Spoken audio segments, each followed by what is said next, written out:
এখন আর কৃষকদের কথা আর আপনার কথা এক যাচ্ছে না। আপনি যেভাবে বলছেন এভাবে কিন্তু গভর্নমেন্ট দেখা উচিত, কিন্তু সে তো দেখছে না। না না, গভর্নমেন্ট তো এখন তো গভর্নমেন্ট যে পরিস্থিতিতে যে পদক্ষেপ নিছে অনেকটাই কৃষকের পক্ষে দেখছে।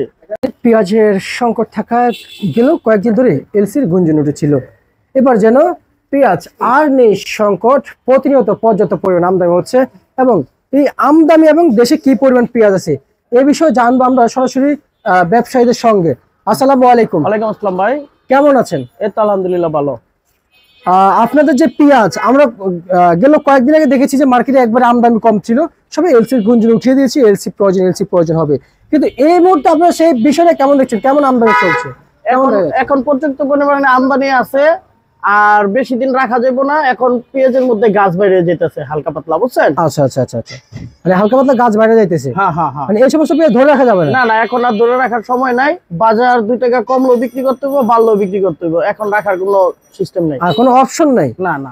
আচ্ছা আচ্ছা, আর দেশে কি পরিমাণ পেঁয়াজ আছে যেহেতু এলসি গুঞ্জনটা আস্তে আস্তে বন্ধ হয়ে যাচ্ছে? না, এলসি গুঞ্জনটা বন্ধ হয়ে যেতে সরকার ভালো একটা পদক্ষেপ নিছে।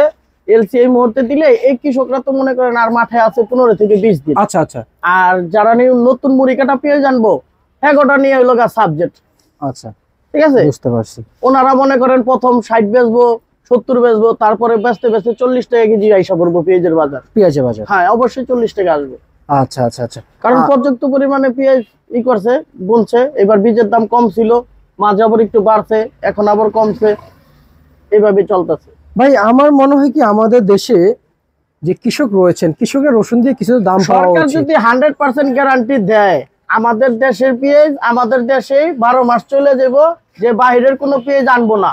আচ্ছা, কিন্তু সরকারের একটা আস্থা দিতে হবে কৃষকরে, যে আমরা বাইরের পেঁয়াজ আমরা আনবো না, আমাদের বাংলাদেশে উৎপাদন করে বাংলাদেশেই খাওয়া হবে, দেশের টাকা দেশে থাকবে, ওটা কোনো সমস্যা না। কিন্তু ভাই আপনার কথা অনুযায়ী আমরা যেটা বুঝতে পারছি যে এখন আর কৃষকদের কথা আর আপনার কথা এক যাচ্ছে না। আপনি যেভাবে বলছেন এভাবে কিন্তু গভর্নমেন্ট দেখা উচিত, কিন্তু সে তো দেখছে না। না না, গভর্নমেন্ট তো এখন তো গভর্নমেন্ট যে পরিস্থিতিতে যে পদক্ষেপ নিছে অনেকটাই কৃষকের পক্ষে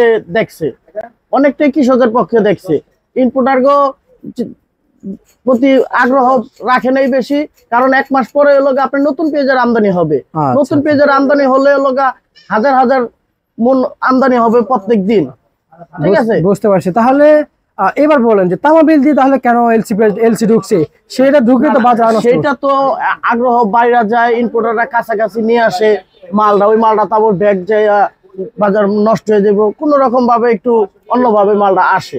আচ্ছা আচ্ছা, ঠিক আছে, মানে একটু স্বাবলম্বী হওয়ার জন্য। হ্যাঁ হ্যাঁ হ্যাঁ, ওইটা আসে, ওইটা কোনো সমস্যা নেই। কিন্তু পেঁয়াজের বাজার মনে করেন শ্যামবাজার 100 টাকাও আছে, আবার 60 টাকাও আছে ভাই। আচ্ছা, তা আমাদেরকে যে ন্যায্য বাজার সেটা জানাবেন। আজকে মোটা পেঁয়াজ আছে, মোটা পেঁয়াজ হাইব্রিড মাল যাইতেছে আপনার, এটা যাইতেছে 100 থেকে 105 টাকা।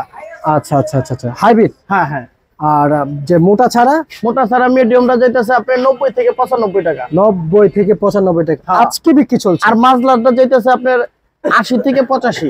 80 থেকে 85। আচ্ছা, আর রসুনের বাজারটা কিভাবে দেখছেন? রসুনের বাজার ভাই, রসুন এবছর যারা রাখছে এরা অনেক লসের দিকে আছে। আলু তো মনে করেন লসের দিকে আছেই। আচ্ছা, কিন্তু ওনারা যাই করছে ওইটার কোনো যার যার সাবজেক্ট আলাদা ভাই। যারা রসুন রাখে এরা পেঁয়াজ রাখে না, যারা পেঁয়াজ রাখে এরা আলু রাখে না। ঠিক আছে, আচ্ছা, রসুনের দাম কেমন যাচ্ছে আজকে? রসুনের দাম আপনার 65 থেকে 45 টাকা।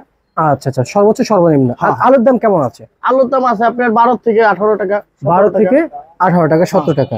আচ্ছা আচ্ছা, বুঝতে পারছি। ঠিক আছে, আপনাকে ধন্যবাদ। এই ছিল আজকে সর্বোচ্চ বাজার তালিকা।